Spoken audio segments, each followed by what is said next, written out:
অগ্নিযুগের অগ্নিকিশোর বীর বিপ্লবী শহীদ ক্ষুদিরাম বসুর জন্মজয়ন্তীতে আজ কাঁথিতে শহীদ ক্ষুদিরাম বসুর আবক্ষ মূর্তিতে পুষ্পার্ঘ্য অর্পণ করে শ্রদ্ধা জ্ঞাপন করলেন এলাকার ভূমিপুত্র বাংলার রাষ্ট্রবাদী সনাতনী জননেতা তথা রাজ্য বিধানসভার বিরোধী দলনেতা সম্মানীয় শ্রী শুভেন্দু অধিকারী মহাশয়।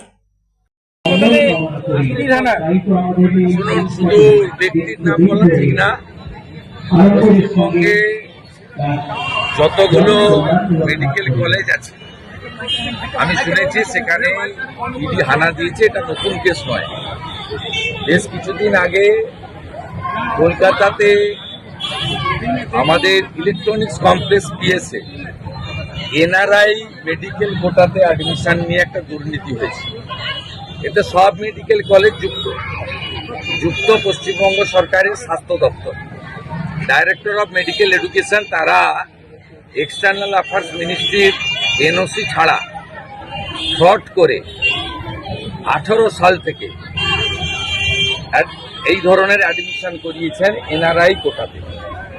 এবং এটা কলকাতাতে যে ইলেকট্রনিক্স কমপ্লেক্স পিএস রয়েছে বিধাননগর, সেখানে এফআইআর হয়েছিল। সেই এফআইআর কলকাতা হাইকোর্ট পর্যন্ত গেছে এবং যেহেতু এটাতে ফিমা প্রযোজ্য তাই এনফোর্সমেন্ট ডাইরেক্টরেট আজকে রেড করছে। এটা অনেক আগে হওয়া উচিত ছিল। এবং শুধু মেডিকেল কলেজ নয়, 18 সাল থেকে অদ্যাবধি director of medical education DME এরা বিপদে পড়বে, এটুকু আমি বলতে পারি। বাকিটা আমি নিয়ে বলবো না, যেহেতু পাস্ট হিস্ট্রিটা জানা আছে এবং কোর্টের অর্ডার বা আমাদের কেস সম্পর্কে, এবং যারা ভিকটিম, যারা কমপ্লেনার, তারা আমার কাছেও এসেছিলেন কিছুদিন আগে। আমি যাই এইটুকু বললাম, বাকিটা ইনভেস্টিগেটিং এজেন্সি বলবে, আমি বলতে পারবো। গতকাল মমতা ব্যানার্জি বলেছেন যে দলীয় শৃঙ্খলা কমিটি রয়েছে, তার মধ্যেই সবকিছু বলতে হবে। আমি ওনাদের পার্টির কেউ নয়, আমি ওনাদের সম্পর্কে বলবো না।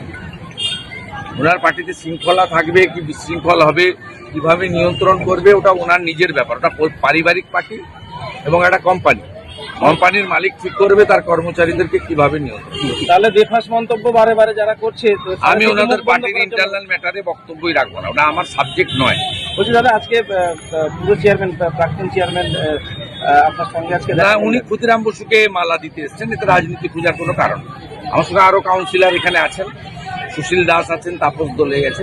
তাছাড়া এখানে এই যে শহীদ ক্ষুদিরাম বসু যে সংগ্রহশালা বা ইত্যাদি, এইখানকার বিশেষ করে বিশ্বজিৎ রায় ভাই উদ্যোগ নিয়ে করেছেন।